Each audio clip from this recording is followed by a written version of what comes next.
Salam salam guys, j'espère que vous êtes en paix et en bonne santé. On se retrouve encore une fois pour une nouvelle vidéo de votre débrief d'après-match. Donc on revient sur le North London Derby, ou bien je vais l'appeler le Hot North London Derby. Donc ça a été le 196e derby du nord de Londres. Donc cette fois-ci on va dire encore une fois de plus que voilà, North London is red. Donc malheureusement, is Gunners. Donc voilà. C'est juste pour vous dire que donc on a assisté à une très belle rencontre encore une fois de plus de la part de ces deux équipes là entre Tottenham et Arsenal. Donc Arsenal qui devait gagner impérativement parce qu'il y a City qui a gagné hier. Donc lui aussi il devait gagner pour être encore beaucoup plus près de Manchester City, donc à 2 points. Et Tottenham aussi devait s'imposer, d'autant plus qu'ils étaient chez eux, mais aussi ils avaient besoin de cette victoire-là. Malheureusement pour les Spurs, donc ils ont été hot pendant un moment, ils ont été très chauds, ou bien même je dirais pendant tout au long de la rencontre, mais bon, malheureusement, les Gunners ont su voilà, les refroidir de temps en temps, surtout avec cette très belle tête de la part de Gabriel après un corner extrêmement bien exécuté de la part de Bukayo Saka. Donc, je vais revenir là-dessus encore une fois. Donc, par rapport à la rencontre, comme on s'y attendait, hein, comme Nico Don Khare, c'est-à-dire maximum d'intensité entre ces deux équipes-là. Mais en commençant d'abord par cette équipe du Tottenham. Tottenham, ils ont l'habitude, hein, ils ont l'habitude de faire ces genres de matchs-là, c'est-à-dire ces genres de rencontres-là.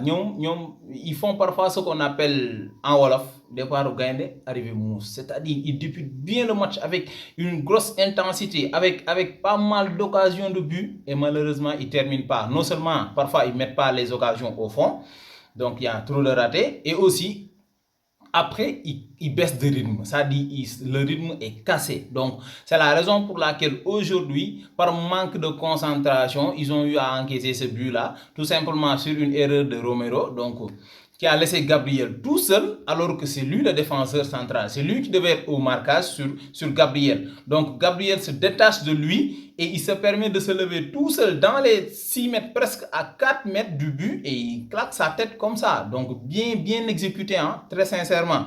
Donc on se rappelle que Arsenal l'année dernière, ils étaient la meilleure équipe sur balle arrêtée. Et je pense bien qu'ils sont repartis encore cette année-ci pour le devenir, pour le rester du moins. Parce que tout simplement, ils ont un entraîneur très talentueux, très calé. Je ne maîtrise pas un peu son nom, mais ils ont un préparateur sur ce domaine-là. C'est-à-dire il y a un gars qui leur prépare sur comment exécuter les coups de pied arrêtés, que ce soit les coups francs à longue balle comme ça, ou bien les corners.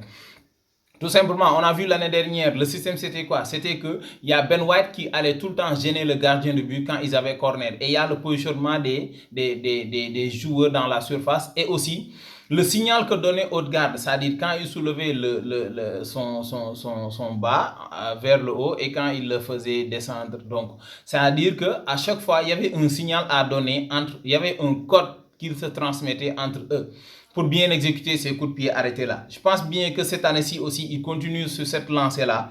Et ils ont bien exécuté ça. Ils ont eu pas mal de corners et ils en ont profité pour claquer un but parmi ces corners-là qu'ils ont eu dans le match. Alors qu'au début, ils étaient en difficulté parce qu'ils étaient étouffés. On se rappelle que c'est un derby. La distance entre les deux stades, ça fait maximum 6 km, hein, je pense bien.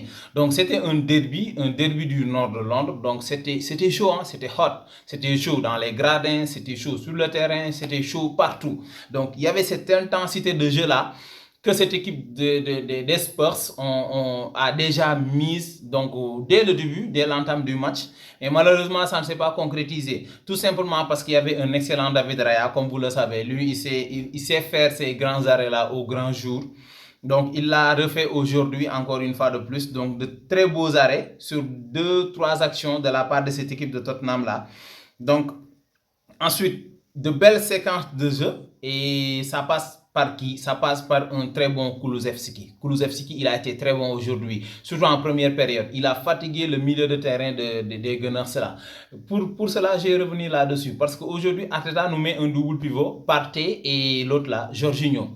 Jorginho, il se fait bouffer constamment. Partey, il est transparent. Donc, il y avait pas cette assise-là sur le plan défensif et pire encore sur le plan offensif. Parce que tout simplement, bon, sur le plan offensif, il y avait Trossard qui jouait ce rôle-là de Martin Odegaard. Malheureusement, dommage pour eux qui l'ont perdu lors de la trêve internationale. Donc ça s'est senti. Donc son absence s'est ressentie aujourd'hui. Ça dit, il n'y avait pas un créateur de jeu au niveau d'Arsenal.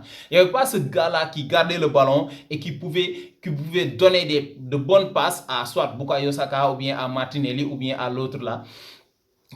Et on voit clairement que Odegaard, c'était le maître à jouer de cette équipe-là. À chaque fois, c'est lui qui formait le triangle, soit à gauche ou bien à droite ou bien dans l'axe des buts adverse. Malheureusement, ça ne s'est pas vu aujourd'hui parce que tout simplement, il n'a pas été là.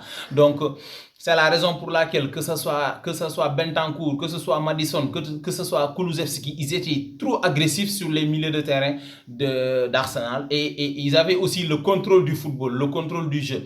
Notamment Kulusevski qui a été excellent en première période et presque pendant tout le match. Hein, donc il a été très bon aujourd'hui. Donc il a fatigué cette équipe-là à un moment donné, mais malheureusement, bon, il y a Dominique Solanke qui a raté pas mal d'occasions, il y a Johnson aussi.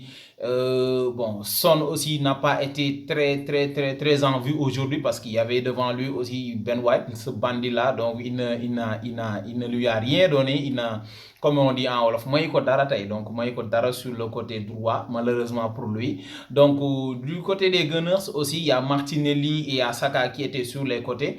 Donc Martinelli était en face de l'autre là, Pedro Porro, un très bon latéral, donc un latéral offensif comme défensif avec un excellent volume de jeu. De l'autre côté aussi, il y avait Udogi, donc qui a fatigué un tout petit peu Saka. C'est la raison pour laquelle Saka avait du mal à s'en sortir, mais malgré tout ça, il a pu délivrer sa passe décisive à l'autre là, Gabriel, sur le corner qu'il a bien exécuté. Martinelli, voilà, Martinelli, parfois il fait des trucs. C'est la raison pour laquelle Trossard, parfois il se frustre hein, quand Arteta choisit Martinelli à la place de Trossard. C'est la raison pour laquelle. Parce que Trossard est beaucoup plus décisif sur le côté gauche, je pense bien, que Martinelli. Bon. Regarde, aujourd'hui, il a cette action-là où il doit aller fixer le gardien de but, il se précipite, il fait de l'individualisme pour essayer d'envelopper le ballon au second poteau, alors que il n'était même pas bien assis sur son pied d'appui. C'est la raison pour laquelle la frappe a été trop molle pour Vicario. Et aussi, il pouvait peut-être un tout petit peu patienter le temps que Bukayo Saka se replace, qu'il puisse faire la passe en retrait et permettre à Saka de claquer son but. Malheureusement, ça ne s'est pas fait. Donc, Kai Havertz aussi, il a été très intéressant aujourd'hui, très sincèrement.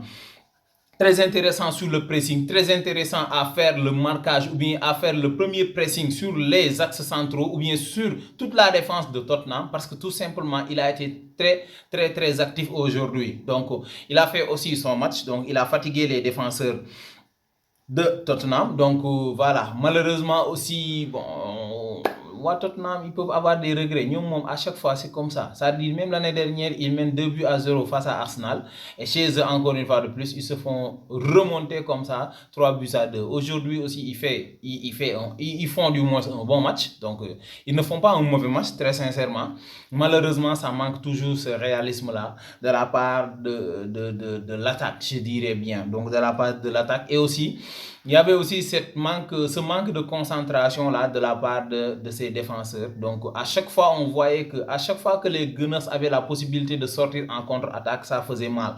Donc ça faisait mal parce que tout simplement il y avait ce repli défensif là qui manquait un tout petit peu. Donc Van de Ven a fait son match. Donc Romero aussi, hormis l'erreur peut-être qu'il a eu à faire sur le marquage avec Gabriel. Donc peut-être que ça n'aurait pas été cette erreur-là. Donc on allait dire aussi qu'il a eu à faire son match aussi.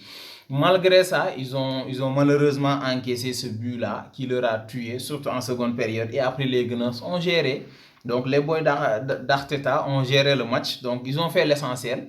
Donc c'était d'empocher d'abord les 3 points et peu importe la façon dont ils allaient marquer. On se rappelle de City hier, ils n'ont pas fait un grand match et pourtant ils ont gagné 2-1 grâce à Haaland. Donc parfois aussi pour être peut-être dans la course au titre, il faut ces genres de matchs-là, c'est-à-dire des matchs très intenses, des matchs aussi compliqués qui se jouent à rien, donc qui se gagnent par de petits détails. Et je pense bien c'est ce que Arsenal a compris aujourd'hui.